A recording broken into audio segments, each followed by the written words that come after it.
उसने चिट्ठी ली और आके बैठ गया उसी तकलीफ में। अब ये क्या फील कर रहा है कि वो जो दर्द है बढ़ता चला जा रहा है। इसके हाथ में चिट्ठी आई है, वो दर्द मजीद बढ़ रहा है। इसने वो लिफाफा फाड़ा है। लिफाफा फाड़ने के बाद उसमें से खत निकाला, तो जानते हो खत पे क्या लिखा हुआ है? क्या?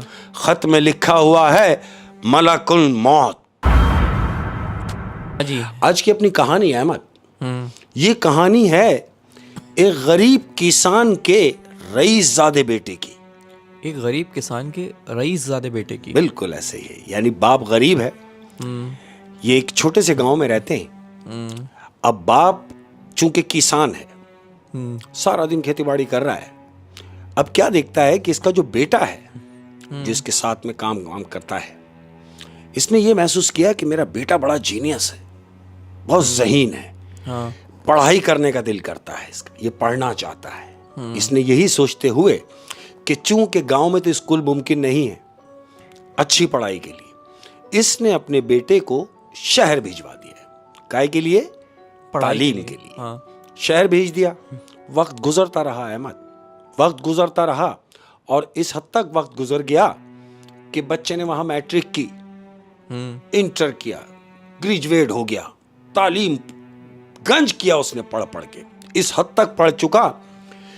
और इस पढ़ाई की लगन में वो गांव भी नहीं गया, यानी कि अपने बाप से भी मिलने चला जाए, बाप से राब्ते में है, लेकिन गांव तक नहीं जा रहा कि मुझे कुछ करके दिखाना है जिंदगी में।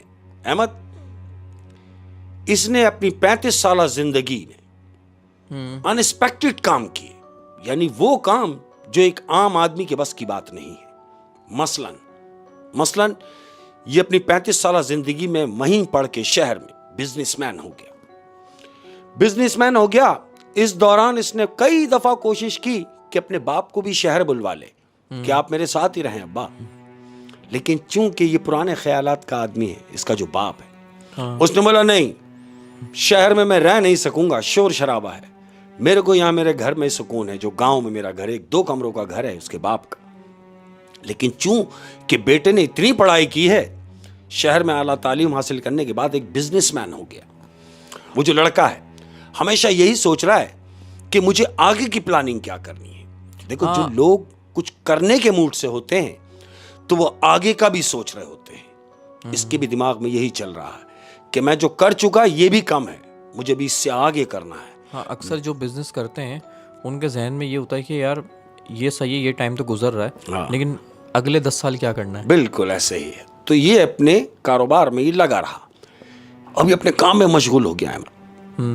इस हद तक मशगूल हो गया कि रात दिन सिर्फ पैसा बनाना है। अब होता है ना कि आदमी ज्यादा जाग रहा हो या ज्यादा काम में लग गया हो तो थक भी जाता है। ऐसा ही है। क्या हुआ कि इसको फील हुआ कि इसकी तबीयत थोड़ी सी कुछ नासाज लग रही है। डॉक्टर के पास गया, डॉक्टर ने इसका चेकअप किया। चेकअप करने के बाद बोलता है कि कोई प्रॉब्लम नहीं है, रिपोर्टें तो सारी बेहतरीन है, आपको कोई भी बीमारी नहीं, लेकिन अगर आप चाहते हैं कि आप सुकून हो तो फिर एक काम कीजिए, आप आबोहवा चेंज कीजिए। डॉक्टर ने इसको मशवरा दिया है। इसने बोला ठीक है, ओके। फारिग होके घर आया। अब इसके दिमाग में ये चल रहा है कि यार थक गया हूं, थोड़ा सा रिलैक्स होना चाहिए। हाँ, क्योंकि अक्सर जो बिजनेसमैन होते हैं, हाँ, वो इतनी टेंशन ले लेते हैं कि उनको डिप्रेशन हो जाता है। थोड़ा थोड़ा सा डिप्रेशन होता है तो फिर डॉक्टर एक ही मशवरा देता है कि थोड़ा रिलैक्स करें और आबो हवा चेंज करें। बिल्कुल ऐसे ही है। अब आबो हवा चेंज करने के लिए इसके दिमाग में क्या आया कि क्यों ना अपने बाप के गांव चला जाए। अच्छा, अब ये अपने बाप के पास जा रहा बाप के घर जा रहा है, जो एक जमाने से बंद है। यानी जब इसकी उम्र शहर में था, जब ये 25 साल का था अहमद, तो इसके बाप की वो जो किसान है बाप, उसकी डेथ हो चुकी है। ओ, यानी वो घर बंद है। वो घर बंद है। अब इसके दिमाग में यही आया है कि क्यों ना अपने बाप के घर में चला जाए। इसने 2 दिन पहले अपने मुलाजिम भेजे अपने बाप के घर कि जाओ भाई घर जाके साफ वाफ कर दो, मैं 2-3 दिन बाद वहां आऊंगा और वहां कुछ दिन अपना गुजारूंगा सुकून के। ऐसा ही हुआ अहमद। मुलाजिम गए, उन्होंने घर वर साफ किया, वापस आ गए। 3 दिन गुजरे, उन्होंने आके कहा कि साहब हाँ, हमने बिल्कुल अबैंडन कर दिया है, हम सब साथ चलेंगे। घर के मुलाजिम कह रहे हैं। इसने बोला नहीं, शरफू शरफू तुम मेरे साथ चलोगे। यानी घर के नौकरों में से एक नौकर को अपने साथ लिया और अपने बाप के घर के लिए निकल गया, यानी गांव जा रहा है। घर पहुंचा। घर पहुंचने के बाद इसने घर का ताला खोला है। एक 2 कमरों का मकान जिसके बाप की मिल्कियत थी, जहां से उसका बचपन वाबस्ता है, उस घर में ये गया है। एक टाइम के बाद घर में घुसा और चारों तरफ से घर को देख रहा है। उसको अपनी यादें याद आ रही हैं उस घर में, कि मैं यहाँ माँ के साथ होता था, इधर बाप के साथ होता था, मैं यहाँ खेलता था। घर में सैन में जाने के बाद ये घर में गया है। अब रात को बैठा हुआ है अहमद, इसने सिगरेट जलाई है और बैठा हुआ है सहन में, सिगरेट पी रहा है। 1 हफ्ता गुजरा, सुकून से रिलैक्स हुआ है, एंजॉय कर रहा है जिंदगी को। 1 हफ्ते के बाद इसके साथ जो इसका मुलाजिम आया है शरफू, वो इसके पास आया। वो इससे कहता है कि साहब मैं शहर जाना चाहता हूं। उसने बोला भाई खैरियत? बोला हाँ, मेरी मिसेस की जो है वो तबीयत डिस्टर्ब है, तबीयत ख़राब है और मुझे शहर जाना ज़रूरी है, लेकिन मैं आपको यहाँ अकेला छोड़ के जा नहीं सकता। और कैसे चला जाऊँ, आप अकेले हैं। तो उसने ये कहा, कह रहा है नहीं, तुम्हारा अगर जाना इतना ही ज़रूरी है तो तुम जाओ, मैं मज़ीद अभी यहाँ हफ्ता भर रुकूंगा। उसने अपने उस मुलाजिम को भी शहर वापस भेज दिया। अब वो तो वापस गया, अब ये अकेला हो गया घर में। अब क्या हुआ अहमद, एक दिन क्या है, ये अपने कमरे में बैठा हुआ है, प्लान कर रहा है, फ्यूचर प्लान, मजीद आगे कि मुझे अब आगे क्या करना है। कंप्यूटर में लगा हुआ है, बस अपने काम में मशगूल है। बारिश हो रही है, 3 बजे का टाइम है रात को, बिजली कड़क रही है, धुआंधार, बारिश रुकने का नाम नहीं दे। अब इसको दरवाजा बजने की आवाज आई है। इसने कान लगाए कि कोई दरवाजा बजा रहा है। अहमद ये उठा, इसने जाके दरवाजा खोला। अब जैसे ही इसने दरवाजा खोला तो जानते हो सामने क्या देख रहा है? क्या? वो देख रहा है कि बाहर एक ज़हीफ आदमी, इसकी ये बड़ी सफेद कलर की दाढ़ी है अहमद, बड़ी दाढ़ी में एक साहब बाहर खड़े हुए और डाकिये की लिबास में है। अच्छा, एक बुजुर्ग डाकिया? बुजुर्ग डाकिया है, बैग उसके लटका हुआ है। इसने पूछा जी आप? बोले मैं डाकिया हूं। बोले आप डाकिया हैं तो यहां क्या कर रहे हैं? बोले भाई आपकी चिट्ठी है। उसने बैग में हाथ डाला और चिट्ठी निकाल के इसको दी। बोला आपका नाम शराफत है? बोले हाँ मेरा नाम शराफत है। बोला हाँ आप ही के नाम की चिट्ठी है। इसके हाथ में दी। अब इसने चिट्ठी पकड़ी और ये सोच रहा है कि मुझे तो यहां कोई अभी जानता भी नहीं, मैं यहां आया हूं किसी को मालूम भी नहीं, और मेरे नाम से चिट्ठी यहां कौन भेजेगा, ये यही सोच रहा है। इसने यही सोच के चिट्ठी एक तरफ रख दिया है मत। और वो जो बुजुर्ग बाहर खड़े हुए हैं वो इससे कह रहे हैं कि देखो बारिश बहुत तेज हो रही है, क्या ऐसा मुमकिन है कि मैं बारिश थोड़ी स्लो हो जाए, थोड़ी थम जाए तो मैं चला जाऊंगा, तो मैं घर में बैठ सकता हूं तुम्हारे। इसने बड़ा एक वो होता है ना कि ना चाहते हुए, अच्छा आइए, अंदर बुलाया, दरवाजा बंद किया, बड़े साहब को अंदर लेके आ गया। उनको बिठाया। बिठाने के बाद बड़े गौर से उनको देख रहा है और उनसे पूछ रहा है कि सुनो बड़े मियां। उन्होंने कहा हाँ बेटा। पूछ रहा है कि आपकी उम्र कितनी है? तो बड़े साहब ने कहा कि बेटा मेरी 70 क्रॉस है। 70 साल उम्र? 70 साल मेरी एज है। तो ये कह रहा है, एक होती ना हकारत वाली नजर, हकारत वाली नजर से देख के उनको कह रहा है कि देखो 70 साल आपकी उम्र है और आप इस उम्र में साइकिल चलाते हुए रात को 3 बजे मुझे चिट्ठी डालने के लिए आए हैं मेरे घर, और तेज बारिश में। तेज बारिश में। तो आपने क्या किया 70 साल में? तंज कर रहा है। तंज कर रहा उनको कि आपने किया क्या 70 साल में? सिर्फ यहां तक पहुंचे कि आप एक साइकिल के मालिक हुए, बस। मुझे देखो, मुझे देखो, मैंने 35 साल में वो कुछ किया है कि तुम सोच भी नहीं सकते। क्यों? कि मैं इस 35 साल की जिंदगी में मैं 2 फैक्ट्रियों का मालिक हूं और कितने ही शेयर मेरी चल रहे हैं। मेरे और एक्स्ट्राऑर्डिनरी पता नहीं क्या क्या काम है। मैंने आगे 100 साल की प्लानिंग कर रखी है।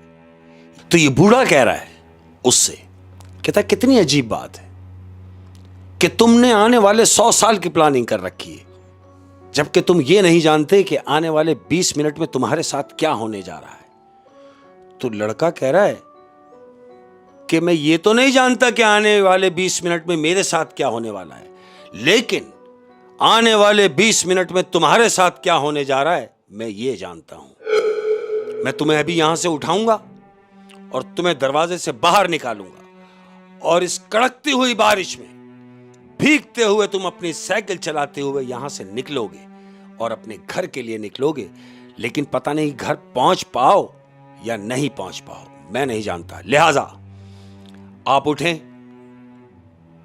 और निकलें। यानी उनको निकाल देता है। बूढ़े शख्स को उठाया, घर के बाहर निकाला और कुंडी लगाया और बड़बड़ाता हुआ दरवाजा बंद करके आ रहा है। पता नहीं किस किस्म का आदमी था यार, मेरी तबीयत खराब करके चला गया है। ये वापस अपने कमरे में गया अहमद। कमरे में जाके बैठा, इसने सिगरेट जलाई, अब टेंशन में सिगरेट पी रहा है और सोच रहा है कि बूढ़ा शख्स क्या बोल के चला गया है, मेरी तबीयत बिगाड़ के चला गया है। अहमद ये बैठा हुआ है, अब अचानक इसके सीने में दर्द हुआ। अब जब इसको पेन महसूस हुआ है और बारिश हो रही है, लेकिन इसको ठंड के पसीने आ रहे हैं, ठंडे पसीने आ रहे हैं। इसको मजीद तबीयत इसकी बिगड़ने लगी। अब जब तबीयत बिगड़ने लगी तो ये उठा। उठने के बाद इसे महसूस हुआ कि मुझे अंदर तकलीफ हो रही है। ये उठा और इसने ये सोचा कि वो जो चिट्ठी मुझे दे के गया है वो बूढ़ा शख्स, आखिर उस चिट्ठी में है क्या। ये उसी तकलीफ में उठा है अहमद, उसी तकलीफ में उठ के वो चिट्ठी की तरफ बढ़ा है। उसने चिट्ठी ली और आगे बैठ गया उसी तकलीफ में। अब ये क्या फील कर रहा है कि वो जो दर्द है बढ़ता चला जा रहा है। इसके हाथ में चिट्ठी आई है, वो दर्द मजीद बढ़ रहा है। इसने वो लिफाफा फाड़ा है। लिफाफा फाड़ने के बाद उसमें से खत निकाला। तो जानते हो खत पे क्या लिखा हुआ है? क्या? खत में लिखा हुआ है मलकुल मौत। वो जो बूढ़ा शख्स खत दे के गया था उस पे लिखा हुआ है मलकुल मौत। खत में लिखा हुआ है मलकुल मौत और ब्रैकेट में लिखा हुआ है वक्त 20 मिनट। अब वो जो 20 मिनट का वक्त है, इसने घड़ी देखी है और घड़ी देखने के बाद ये समझ गया कि वो जो बूढ़ा शख्स आया था 20 मिनट का बोल के गया था और उसको गए हुए 18 मिनट हो गए। इसने अंदाजा लगाया कि 18 मिनट, अभी 2 मिनट बाकी हैं। इसकी तबीयत बिगड़ती जा रही है। अहमद ये वो चिट्ठी इसने फेंकी है और ये दौड़ता हुआ गया है दरवाजे की तरफ। जानते हो क्यों? यूं कि ये उस बूढ़े शख्स को देखने के लिए जा रहा है कि जिसको इसने धुतकार के घर से निकाला था। ये दौड़ता हुआ दरवाजे की तरफ गया अहमद, और जैसे ही इसने दरवाजा खोला है तो जानते हो क्या देख रहा है? क्या? वो देख रहा है कि दरवाजे के बाहर वही बूढ़ा शख्स खड़ा हुआ है सफेद दाढ़ी में। इसने उस शख्स को देखा और अपने ही दरवाजे पे गिर गया। अहमद मौत हो गई, हार्ट अटैक से। अपने ही दरवाजे पे हार्ट अटैक से मौत हो गई। एग्जैक्ट 20 मिनट में उसकी मौत हो गई। यानी वो जो बूढ़ा शख्स आया था वही मलकुल मौत। बिल्कुल ऐसे ही था। वो डाकिया के रूप में आए थे। डाकिया के रूप में आया था और उन्होंने कहा भी था कि तुम अगले 100 साल की तैयारी करके बैठे हुए हो। बिल्कुल। और तुम्हें आने वाले 20 मिनट का नहीं पता। ऐसे ही हुआ। उस 20 मिनट में उसकी जान चली गई।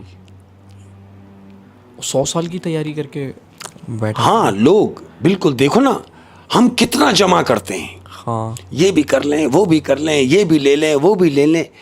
कुछ पता नहीं है जिंदगी का, कुछ पता नहीं, जिंदगी का कुछ नहीं पता। बिल्कुल ऐसे ही। और बल्कि कुछ जो नेक लोग हैं वो ये भी कहते हैं कि अक्सर लोग रात को बादाम भिगो के सोते हैं कि सुबह खाएंगे। हाँ, वो कहते हैं ये भी गलत है कि आपने सुबह होने तक मतलब ये फैसला कर लिया हाँ, कि जिंदा रहोगे बिल्कुल कॉन्फिडेंटली कि मैं सुबह उठ के खा लूंगा। अरे भाई उठ ही ना सके, ये आपने कैसे सोच लिया? शाबाश। और जब वैसे भी जब इंसान मरा हुआ होता है तो आपको पता है उनके अंदर से रूहें निकल जाती हैं और सुबह जिस जिसकी ज़िंदगी लिखी हुई होती है उसकी रूह वापस आ जाती है, हाँ, बाकियों की वापस नहीं आती। बिल्कुल ऐसे ही, तो जब भी कहते हैं कि सोया इंसान मरे बराबर, मरे के बराबर है, तो ऐसे ही। अक्सर जो बिजनेसमैन होते हैं इनकी यही जुबान होती है ज़्यादातर कि यार हमें ये तो सही है, अभी हमारी उम्र हो गई 40-50 साल, लेकिन हमने तैयारी जो है अगले 200 साल की करनी है। हाँ जी, बताइए। तो आई थिंक ये कहानी उन्हीं लोगों के लिए थी और बड़ी सबक आमूज कहानी बिल्कुल थी। ऐसे ही है। और मैं इस कहानी के तवज्जुह से ये कहता हूँ कि अगर परवरदिगार ने तुम्हें अता किया है, शुक्र करें, जितना भी है शुक्र करें, सब्र करें, बजाय इसके कि ढेर कर लें, जमा कर लें और छोड़ के जाएं उन सब के लिए जो तुम्हारे मरने के बाद फसाद का बाइस बने। ओए होए होए होए, क्या बात है, क्या बात है शेख साहब।